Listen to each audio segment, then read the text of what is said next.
The Rocky Mountain Innocence Center is made up of legal professionals who work for free on a select number of cases. One of those is for a man who spent years in prison for a murder they say he didn't commit. Something as simple as a picture on a phone. What you mean the picture's on the phone? Yeah, ain't that something? Is beyond comprehension for Adrian Gordon. It's a whole new world out here, man.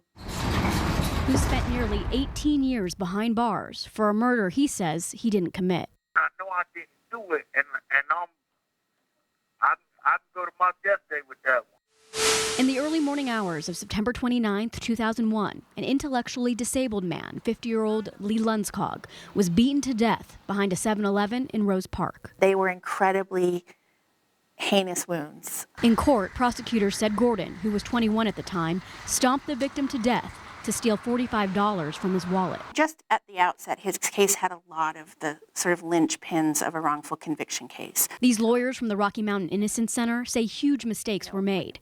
First, by police, who failed to collect what may have been the murder weapon, a cement panel covered in blood, just a couple inches away from Lee Lundskog's head. That's really akin to leaving a gun beside a gunshot victim and saying it has nothing to do with the crime. They also say the prosecution built a case around an unreliable witness. This was one of the worst eyewitness ID cases I've ever seen. Gustavo Diaz-Hernandez was afraid to talk to police because he was living in the U.S. illegally. So at first, he sent a friend instead. When he finally did come forward, he wasn't able to identify Gordon in a photo lineup. So it became very clear that the eyewitness was not telling the truth. True or not, Diaz-Hernandez, who has since left the country, testified he was walking by the 7-Eleven when he saw Gordon stomping on a man's face. These attorneys revisit the location every year on the anniversary of the crime at 5:30 in the morning and take pictures. It was too dark. There were trees in the way from the first angle.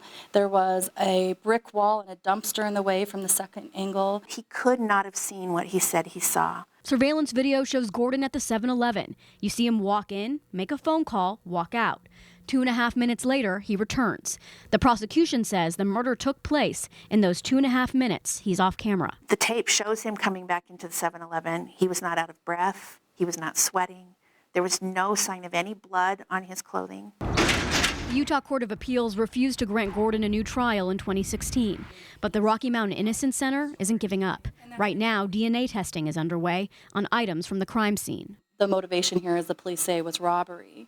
And so we have been testing the items that were removed from those pockets and the pockets themselves. The first round did not find any trace of Gordon. DNA is not like it's portrayed on CSI. But the other side doesn't think it will make a difference. There's no item we know that the murderer touched that could be tested and exclude Mr. Gordon. As for the questionable witness, a tree doesn't block everything if you're moving. If you're standing over here, you can see past the tree. If you move past it over here, you can see past the tree. And the fact nobody saw blood on Gordon's clothing. This wasn't a knife wound. He wasn't slashing through arteries where the blood was spurting up.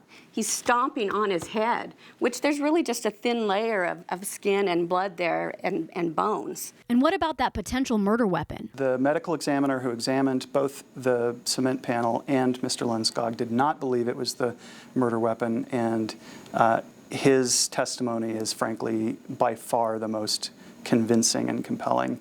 I personally have zero doubt that Adrian Gordon is the murderer. But Adrian's father, I love you.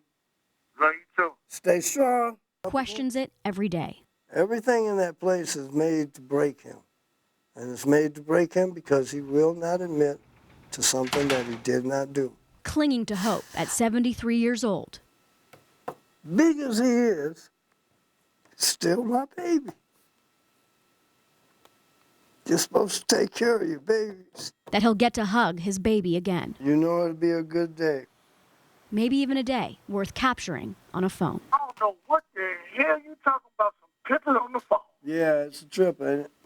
The prosecution is convinced there's nothing in the DNA testing that would exonerate Adrian Gordon, but the Rocky Mountain Innocence Center will not give up. They plan to pursue as many legal avenues as possible before his first chance at parole in 2026.